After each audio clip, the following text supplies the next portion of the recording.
Hi, scholars. So today we are going to finish reading the story we started yesterday, Edwina, the dinosaur who didn't know she was extinct.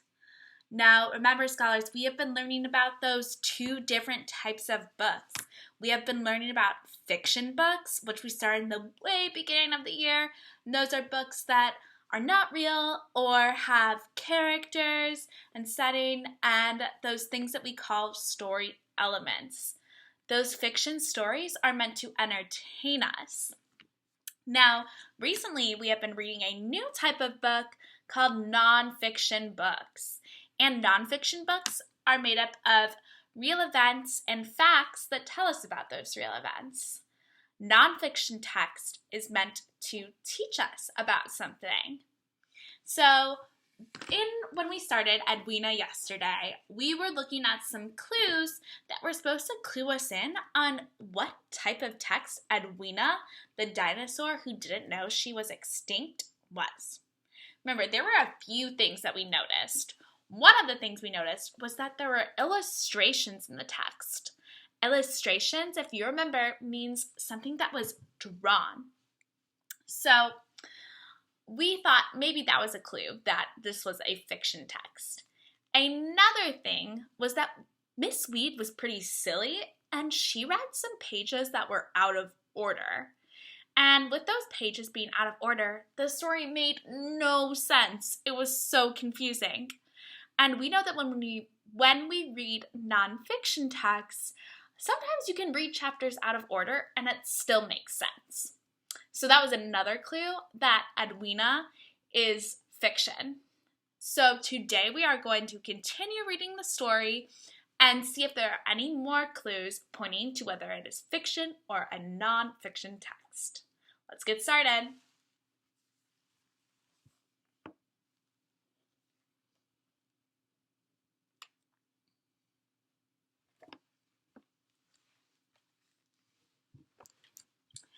Finally, Reginald broke down and cried. Boo-hoo, he sobbed. Why won't anyone listen to me? I'll listen to you, said a voice from behind him. I have been noticing a problem since we started this story yesterday. I noticed that there is a character in the story named Reginald, and poor Reginald, no one listens to him. Reginald is trying to tell everyone that dinosaurs are extinct. He even gave a report in his class, and he handed out flyers and he protested, but no one would believe him. I know that fiction stories have problems and solutions. I wonder if we keep reading, we will see if there's a solution to Reginald's problem. And if we do, we know that's just another clue that this is a fiction text.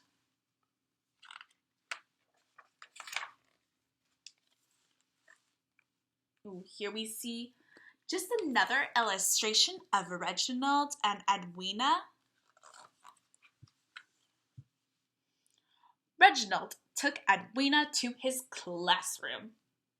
Ooh, scholars, what is happening on this page? Do you think that this can really happen? Do you think Miss Weed can go outside right now, go find a dinosaur, grab it by the hand, and say, come to me with my classroom? I bet that would be pretty fun. Especially if she made chocolate chip cookies. But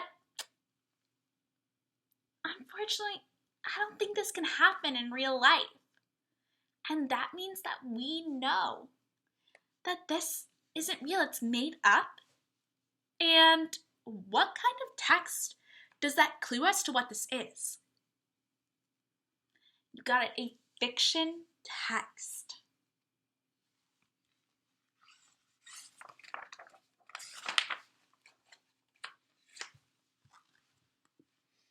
Inside, Edwina listened as Reginald told her the truth about dinosaurs.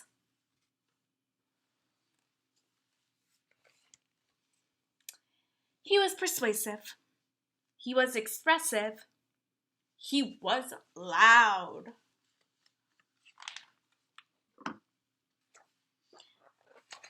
He was very convincing.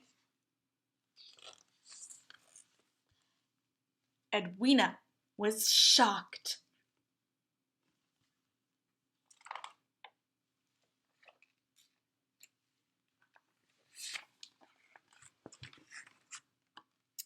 When he was done, Reginald felt fantastic. No one had ever listened to him so well for so long. Everything Reginald had said made sense. There was no doubt about it in Edwina's mind. She knew she was extinct.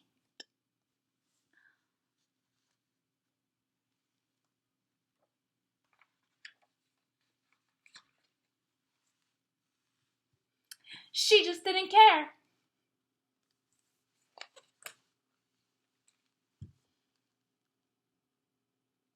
Scholars, I have a quick question.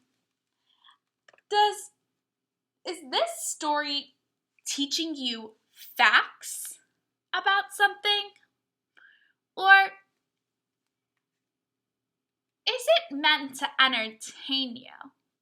Is it interesting? Do you want to know what happens next? Remember all of those things that we know, what it means to entertain us. So is this teaching us facts? Or is it just meant to entertain us?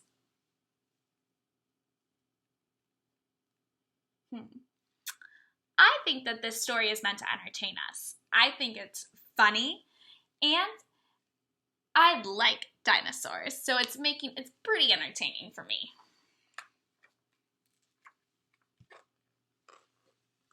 And by then,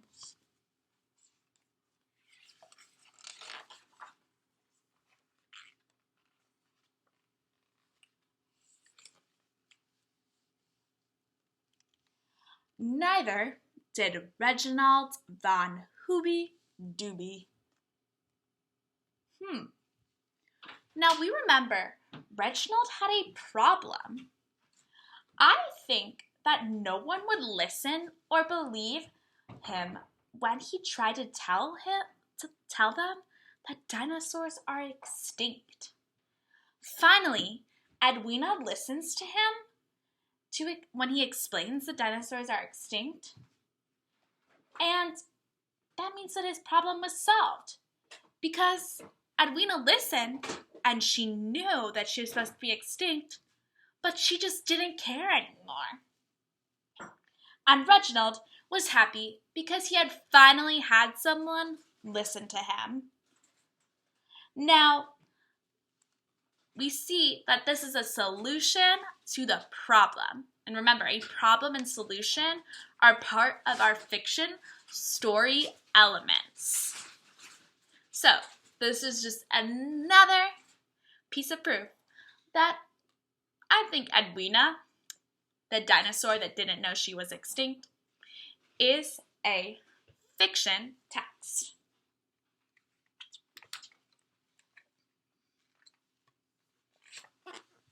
The end. So scholars, help me out. What type of text is this? If you said a fiction text, you got it. Now I want you to tell me why. Why is it a fiction text rather than a nonfiction text?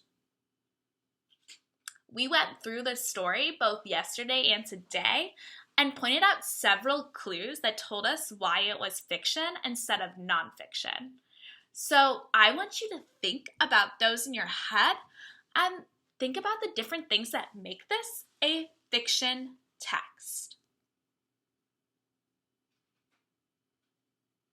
Miss Weed's thinking of some. We knew that there were illustrations. When we read this story out of order, it did not make sense. The story was meant to entertain us instead of teach us facts. And there were several story elements in it. All right, scholars, we are going to read some more stories and decide if they're fiction or nonfiction in the future. And I look forward to seeing you all on Thursday.